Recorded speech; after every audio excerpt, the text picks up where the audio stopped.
Hello students, today we are going to discuss epistatic interaction. The epistatic interaction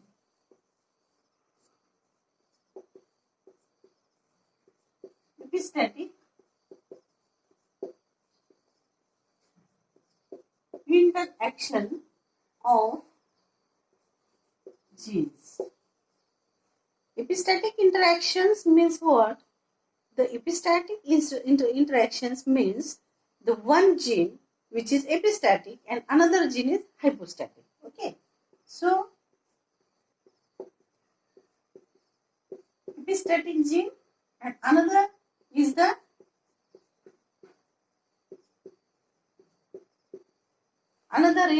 hypostatic gene. So, epistatic means what? The epistatic gene means it is the gene which masks the effect of another gene. Okay. So, it masks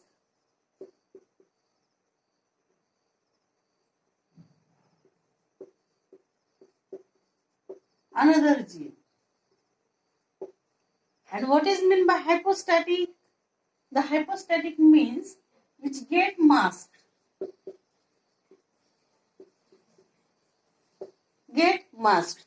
That means the effect of this gene, hypostatic gene, it masked by the effect of epistatic gene. Okay. So, it is known as the epistatic interactions of the genes. So, today we are going to discuss about the dominant epistasis of gene.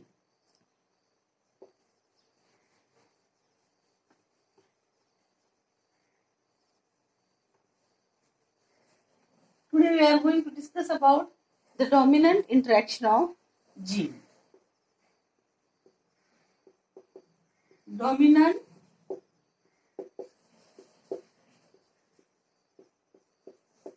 interaction of gene.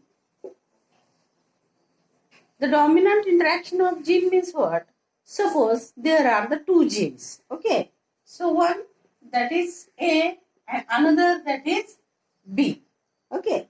So this A is always expresses his characters over the B. That means the B, it may be dominant or it may be recessive, but then also it do not express its characters in presence of A. So this A is known as the epistatic gene and this B is known as the hypostatic gene. So in such cases, when there may be the different types of the genotypes, we know that, and there may be the capital A, capital B, or there may be the capital A, capital B, or there may be the capital A, capital B, small b, or there may be the capital A, small b, or there may be the capital A, small b. Okay. In such conditions of the genotype, the A is dominant here in such cases, and therefore the A always expresses its characters. So B, it may be dominant or it may be recessive. It get masked its phenotypic effects, and only the A, it shows its effect over the B. So it is the dominant and it shows its effect on this another dominant gene, and therefore it is known as the dominant interaction of gene. So the ratio of this dominant interaction of gene is 12:3:1. 12:3:1. So today we are going to discuss one example of this dominant interaction.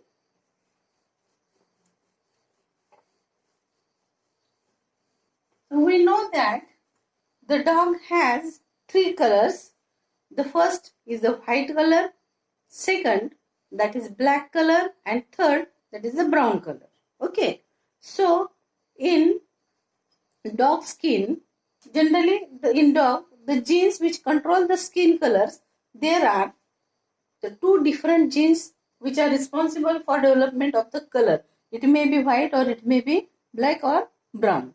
So what are that conditions? So we draw one table here.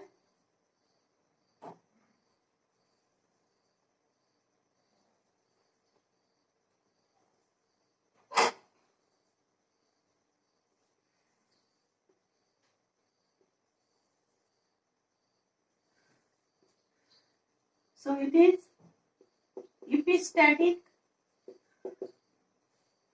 The another is hypostatic, and third, the phenotypic expression. Third, phenotypic expression. So first is the I, which is known as the inhibitory gene. It is known as the inhibitory gene which inhibits the color development in the dog, and that I is the dominant one because it is the epistatic gene. So when the I, it may be in complete homozygous dominant condition or it may be in heterozygous condition. Okay. Similarly, this hypostatic gene, it is another B. It may be the capital B, capital V. It may be the capital B, small b, or it may be the small b, small b. In such conditions, the I is dominant here and therefore it always expresses his character over the B, and therefore it is the inhibitory gene for the color development of the skin, and therefore when I is present it inhibits the color development in the dog skin, and therefore the skin it remains white. The skin it remains white. Okay. When the second condition, when the I it is present in recessive condition, in such case when there may be the homozygous hypostatic allele, that is B or capital B, or there may be the capital B small b, that is hypostatic condition. So in such cases it produces the black color. It produces black color. And the third condition, when I or epistatic gene is also in recessive condition, as well as the hypostatic is also in recessive condition, that means I, then small b, it produces small I, small b, so the dog skin color is brown. Okay, so this white it produces 12, black produces 3, and brown produces 1. So that ratio 12 is to 3 is to 1. Got it? Now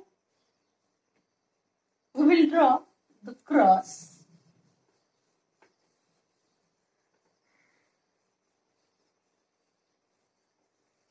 So we know that in the F1, the pure line parents, they crossed with each other and they produce the progenies. That progenies, they F1 progenies, and these F1 progenies, they are the heterozygous ones. Okay, heterozygous. That means they contain, suppose I and B, so they contain capital I, capital B, small b. Okay, so here we are taking directly the F1 progenies. So the white dog versus white dog. It may be either male or it may be either female or whatever it may be, or the vice versa. Okay. So this white F1, it contains capital I, capital B, small b. Similarly, this also capital I, capital B, small b. These are these are the genotypes. Then they produces the gametes, and these gametes, they are four types. Okay, so we know that how the gamete should produce. Okay, so firstly take I two times in dominant condition and two times in recessive condition. Okay, then the another allele, another gene B, it take its allele firstly in dominant condition and then in recessive condition, again in dominant condition, again in recessive condition. Okay. So similarly here also capital I, small I, small I, capital B, small b, capital B, small b. Okay. So in this way the gametes should produce. Okay. Now these gametes we will put in a Punnett square. So we know what is meant by the Punnett square. The Punnett square, it is the checkerboard given by the scientist Punnett to know the how many possible progenies will produce. Okay, so that is the Punnett square. So 1, 2, 3 and 4. We have 4 gametes. So 4. 1, 2, 3 and 4. Okay. So the male gamete, here this side female gametes. So here capital I, capital B. Then here capital I, small b. Here small I, capital B, small I, small b. Okay. Here also capital I, capital B, capital I, small b, small I, capital B, small I, small b. So make the crosses. So first of all here capital I, capital I, capital B, homozygous for both the genes. But we know that in presence of I, B do not expresses his characters. Okay. So when I is dominant, it is the inhibitory gene for the skin color. So the skin color become white. So it is white. Okay. Then these two, adjacent cross 2. So here capital I, capital B, small b. Here also capital I, capital B, small b. Here also the I is in dominant condition even though the B is in dominant, but there is no use because B always get expresses by the I, and I is the inhibitory gene for the development of skin color, and therefore it develops again white. Here also white. Okay. Then these two, this and this. So it is capital I, small I, capital B. Here capital I, small I, capital B.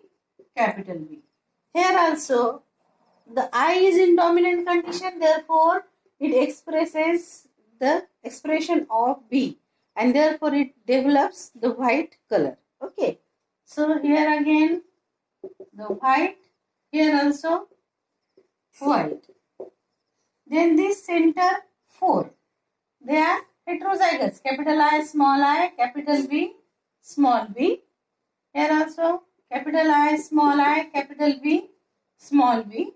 Capital I, capital B, small b. And here also capital I, capital B, small b. Okay. So here also the I is in dominant condition. I is dominant. Okay. So they again produce white,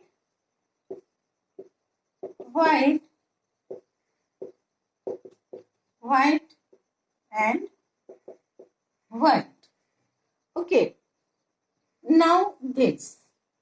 So this capital I, this capital I, and this B, it is small b. Okay. Then here capital I, small b. These two are always similar. This and this always similar. So capital I, small b. Okay. So in these three conditions also, the I is dominant. So B, it may be the dominant or recessive. There is no effect. I is in dominant condition, so it again produce white. Okay. So white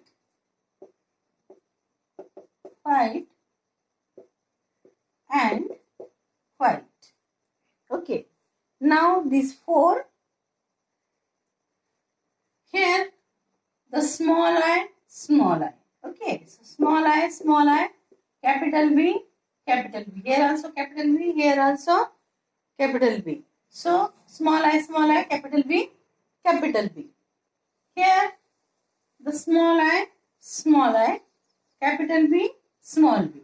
Small I, capital B, small b. It is also similar. Small I, capital B, small b. So here the I is in recessive condition.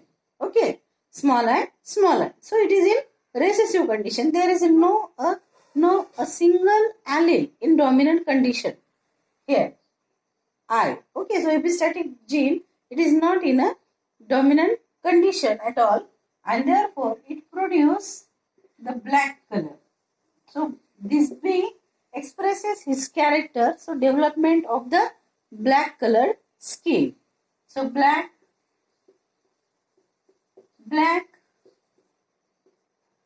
it is also black. Okay.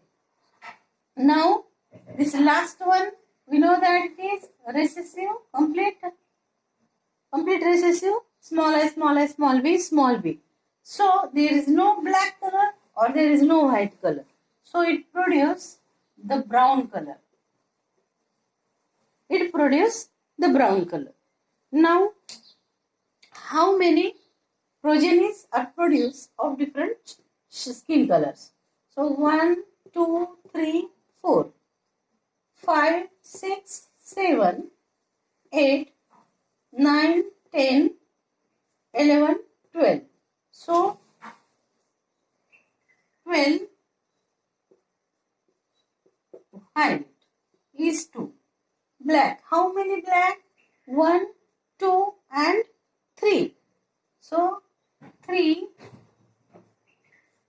black and the one that is small I, that is the brown. 1 brown.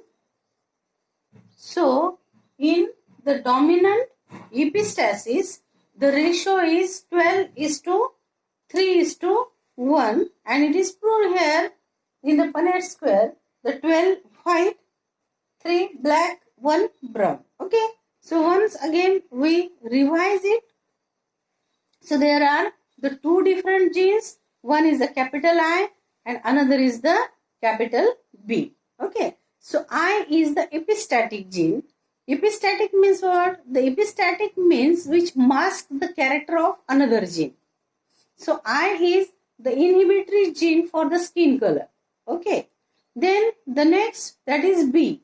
So the B, it is the hypostatic gene which get masked its effect by the epistatic gene, that is I. So that means when the I is present in dominant condition, it do not allow anyone to express his characters, so it develops the white color of the dog. Okay. So when the I is in recessive condition, then only the capital B or dominant B, it expresses its character and it is responsible to develop the black color. And when both they are in recessive condition, then it produces the recessive condition, and that is the brown. So these three conditions, they appeared in the dog White color, it is due to the capital I. Black, it may be due to the capital B. And the brown, it may be due to the recessive condition of both the genes. Here, the hypostatic gene, it get masked by the epistatic gene. Epistatic gene, when it is dominant, it expresses the effect of another dominant gene. Okay.